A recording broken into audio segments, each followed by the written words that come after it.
ہدیہ درود السلام عرض کرنے کے بعد نہایت ہی معزز علماء کرام،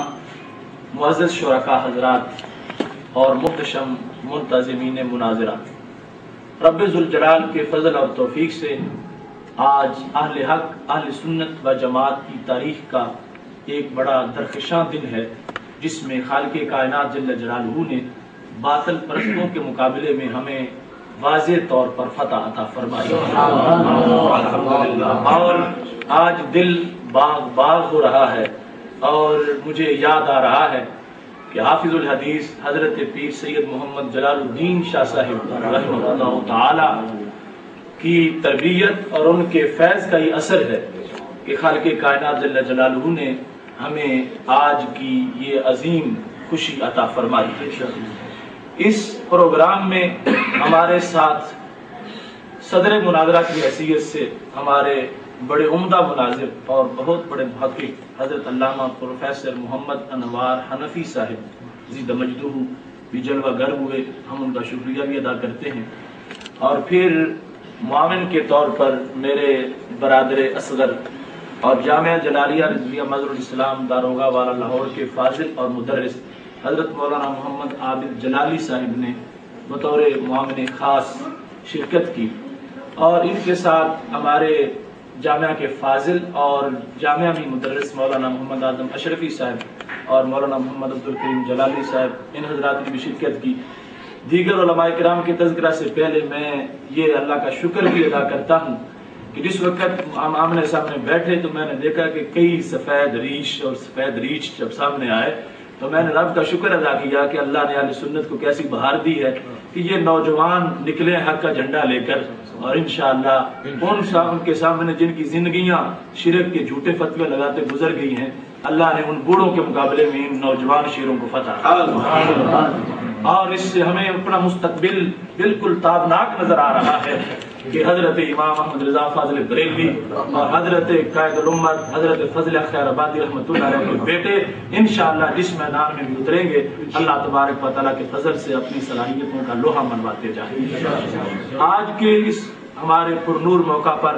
ہمارے بڑے فاضل دوست حضرت مولانا محمد رمضان اویسی صاحب نے بھی ہمارے ساتھ شرکت کی،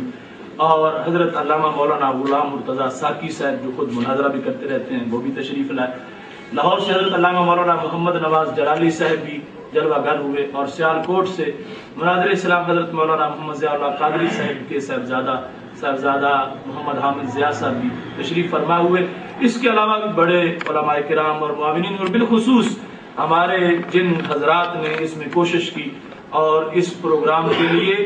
اتنا انہوں نے اپنے عہد کا پاس کیا کہ مجھے بھی آخری وقت تک اس جگہ یا اس کی پوری حیثیت کے بارے میں نہیں بیان کیا، کہ دوسرے لوگوں کو تو ابھی ہمارے ننا بٹ صاحب بیان کر رہے تھے کہ مجھے 10 بجے پتا چلا کہ کہاں جانا ہے۔ اس سلسلے میں شیخ محمد حنیف صاحب اور حاجی محمد بھٹا صاحب اور صوفی محمد عبدالرشید صاحب اور دیگر ہمارے نوجوان جتنے بھی حضرات ہیں، ساتھی ہیں، کارکن ہیں، ان سب نے بڑا بھرپور کردار ادا کیا۔ اللہ سے میری دعا ہے کہ خالق کائنات جل جلالہ سب کو اپنی اپنی کوشش کے مطابق اجر و ثواب عطا فرمائے۔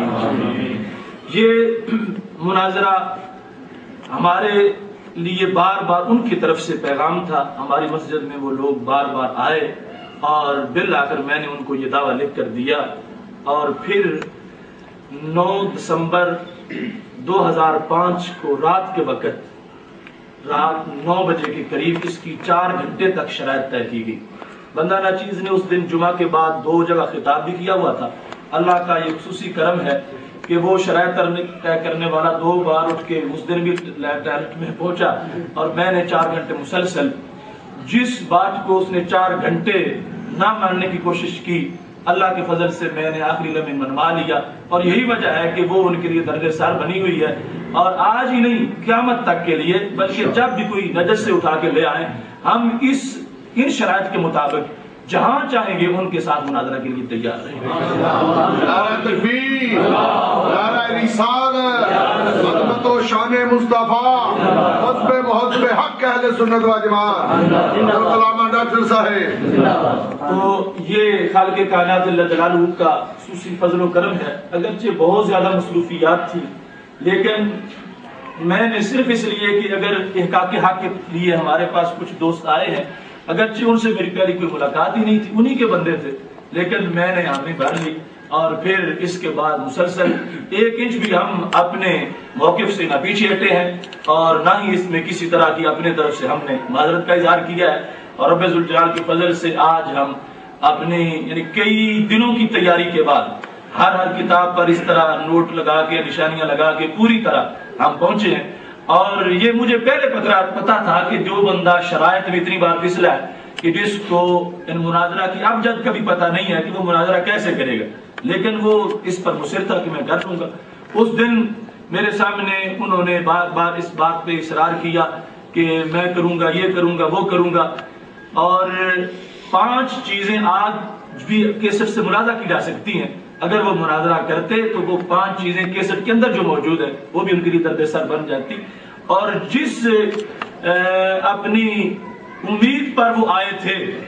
ان کے بیانات سے ہم ان کو 1 انچ بھی آگے نہ جانے دیتے، اور جو ان کے پاس آنے کا حوصلہ تھا وہ صرف یہ تھا کہ انہوں نے کچھ ایسا لٹریچر بنایا ہوا ہے اور ہم نے شرائط میں ان کو یوں جکڑ دیا تھا کہ 1 انچ بھی ہم ان کی طرف اس موقف کی طرف ان کو نہیں جانے دینے والے تھے۔ اس وجہ سے جب پہلا مناظر جو ہے وہ پیچھے ہٹا، میں نے اپنی طرف سے واضح طور پر وہاں بھی کہہ دیا کہ میں دوسرے کے ساتھ بھی جس کو وہ طالب الرحمان کہہ رہے ہیں پیش کرتے ہیں میں تیار ہوں، لیکن میں اب بھی یہ کہہ رہا ہوں کہ خالق کائنات جل جلالہ کے فضل سے ان شرائط کے مطابق کبھی بھی کوئی یا تو آئے گا ہی نہیں، آئے گا تو پھر شکست کھا کے واپس جائے گا۔ اللہ کا فضل انشاءاللہ ہمارے ساتھ شامل حال رہے گا۔ ہماری اس پر جتنی تیاری تھی اور جس انداز میں ہم نے فائلیں تیار کی ہوئی تھیں، وہ میرے ساتھ جو کام کرتے رہے وہ سارے حضرات جانتے ہیں۔ خالق کائنات جل جلالہ کا فرمان ہے وَاعْتَصِمُوا بِحَبْلِ اللَّهِ جَمِيعًا وَلَا تَفَرَّقُوا، اللہ کی رسی کو مضبوطی سے تھام لو اور تفرقہ نہ کرو۔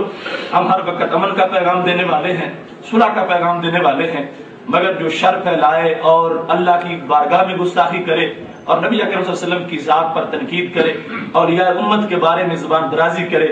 ہم اس کے مقابلے میں ہر وقت سینہ سپر ہیں، اور جس محاذ پر بھی کوئی بلائے گا اللہ کے فضل سے ہم اس کا پوری طرح تعاقب کریں گے۔ اور آج بھی یہ انہی کا مدرسہ تھا جہاں ہم پہنچے اور پہلے پہنچے،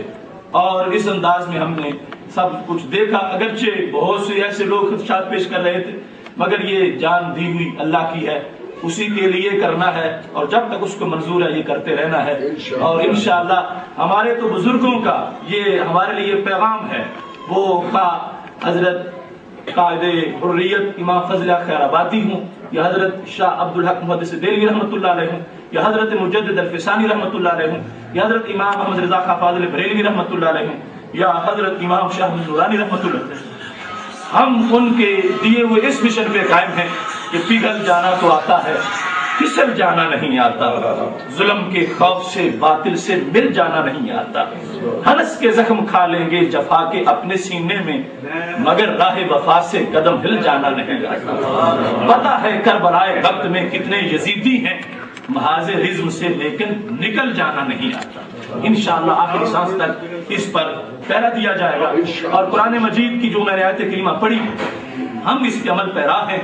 قرآن مجید برہان رشید میں یہ حکم دیا گیا، لیکن جامع ترمذی کی حدیث شریف میں واضح طور پر رسول اکرم صلی اللہ علیہ وسلم نے امت کے اندر جو انتشار تھا اس کا ذکر فرما دیا، اور پھر واضح طور پر آپ ہی کی زبان سے اس بات کا بھی اعلان ہوا کہ جس وقت 73 فرقے بنیں گے تو ان میں سے ناجی کون ہوگا، نجات والا کون ہوگا، تو میرے نبی علیہ الصلوۃ والسلام نے فرمایا ہم اہل السنت والجماعت، وہ اہل سنت و جماعت ہے۔ در منصور میں بھی ہے، تنبیہ الغافلین میں بھی ہے، دیگر بھی بہت سے ماخذ میں یہ الفاظ موجود ہیں، شارستانی کی ملل و نحل میں بھی موجود ہے۔ تو یہ اہل